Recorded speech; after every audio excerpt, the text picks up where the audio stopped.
बहू, तुम्हारी हिम्मत कैसे हुई? मेरी बेटी का फोन आया था, तुमने काट दिया, ये कहते हुए कि किसी के पास उससे बात करने के लिए टाइम नहीं है।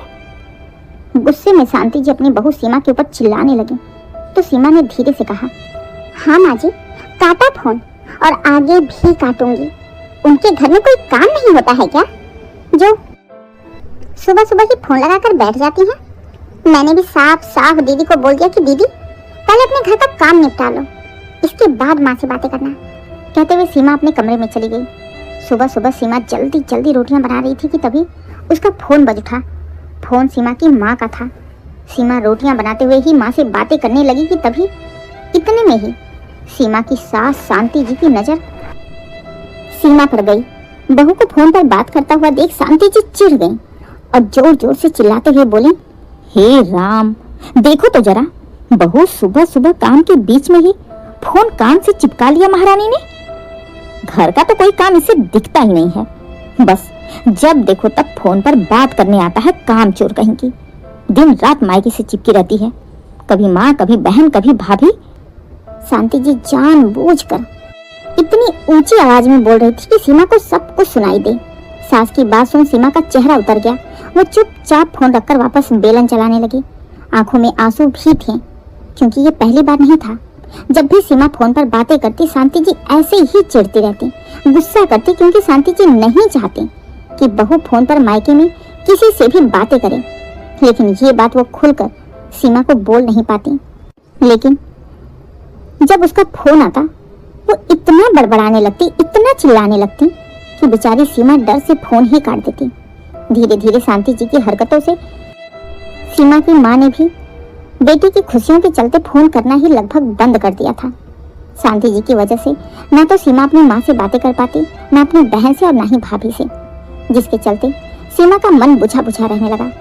शांति जी के मुंह से अपने मायके के बारे में इतनी गंदी गंदी बातें और उसके ताने सुनकर सीमा को बुरा तो लगता था, लेकिन वो कभी भी पलटकर शांति जी को जवाब नहीं देती थी, ये सोचकर कि कहीं घर का माहौल न बिगड़ जाए। और फिर छोटी छोटी बात पर शांति जी ये भी कहेंगी कि इसकी माँ ने यही सिखाया है। इसीलिए माँ की इज्जत की खातिर भी सीमा ज्यादातर चुप ही रहती थी।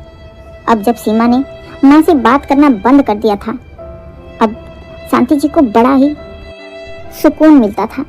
अब वो खुश रहती।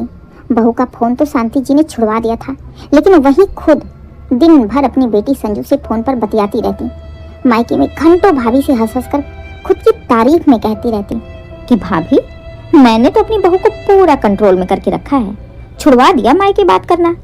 हर बात में उसकी माँ का दखल देना तो खत्म हुआ।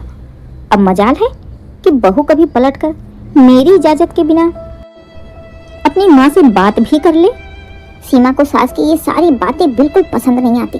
ऊपर से वो ये भी सोचती कि अगर मैं फोन पर बातें करूं तब तो माँ जी को बहुत काम दिखता है, वहीं खुद माँ जी घंटों फोन पर लटकी रहती हैं, तब इनका कोई काम नहीं रुकता।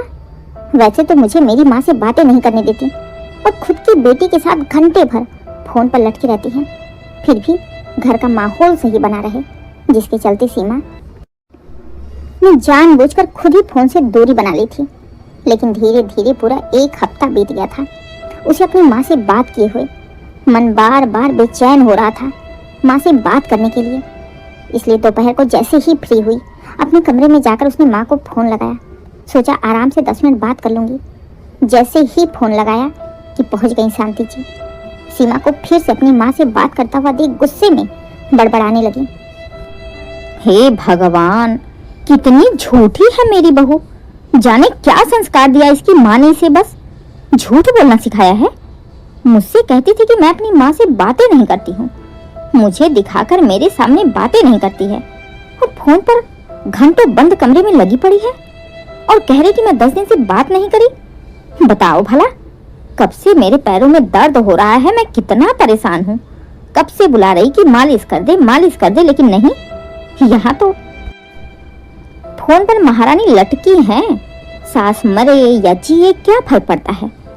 अचानक से ऐसे शांति जी का आना, फोन देखकर उनका बड़बड़ाना और एक नई बीमारी का उत्पन्न हो जाना, सीमा एकदम से चिढ़ के रह गई। ऊपर से शांति जी इतना तेज बोल रही थी कि सारी आवाज सीमा की माँ को साफ साफ सुनाई दे रही थी।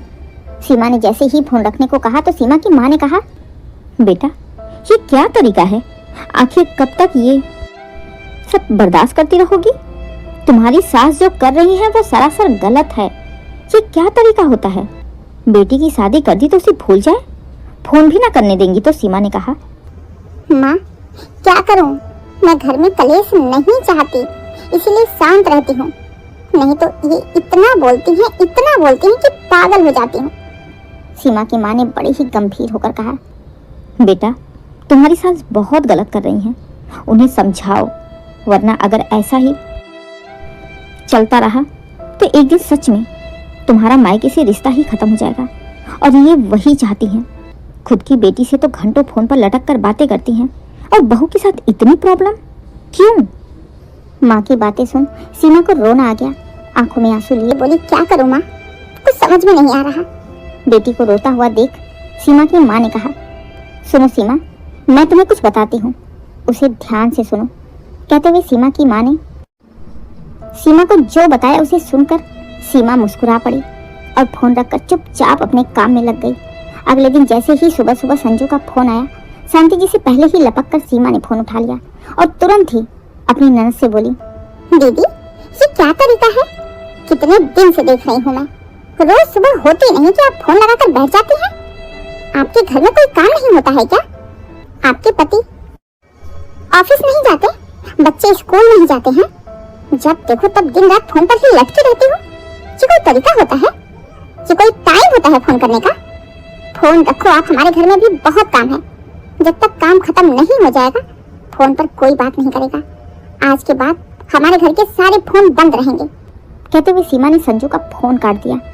वहीं पास में ही बैठी चाय पी रही शांति जी ने जब देखा कि बहू ने उनकी बेटी का फोन काट दिया, वो भी इतनी बुरी तरह से बोलते हुए, तो तुरंत ही गुस्से में गरजते हुए शांति जी पहुंची सीमा के पास और बोली, बहू तुम्हारी हिम्मत कैसे हुई, मेरी बेटी का फोन काट दिया तुमने?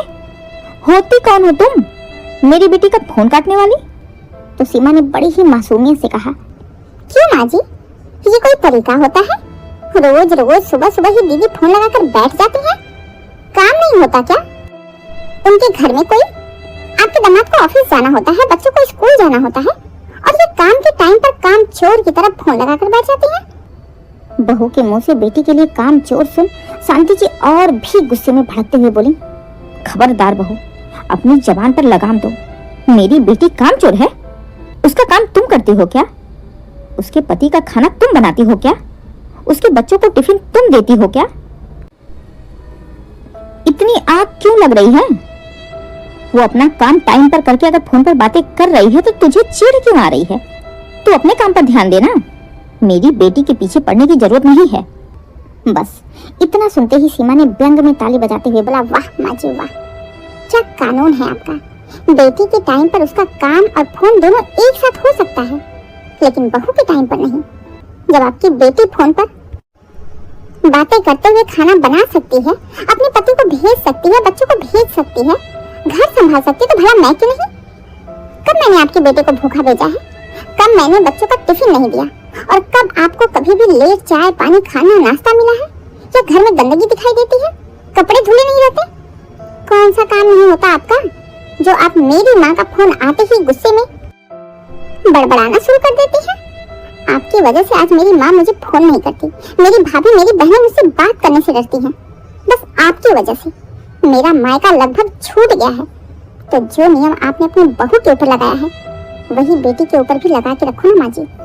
आपकी बेटी की भी तो गृहस्थी है, उसके पास भी तो कम टाइम होता होगा काम करने के लिए। क्या गलत कहा मैंने? जो आपने मेरे लिए बोला था वही तो मैंने आपकी बेटी के लिए बोल दिया। जब बेटी के ऊपर बात आई तो आपको समझ में आया कि आपका रोल, आपके नियम गलत है।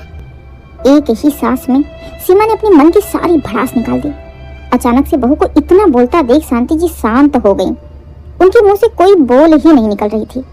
शांति जी का चेहरा देखने लायक था, ऐसा लग रहा था जैसे किसी ने आईना सामने रख दिया हो। खुद से ही शर्म आ गई शांति जी को, और इसके बाद से उन्होंने कभी भी सीमा पर कोई भी रोक टोक करना ही बंद कर दिया, क्योंकि अब सीमा आवाज उठाना जान गई थी।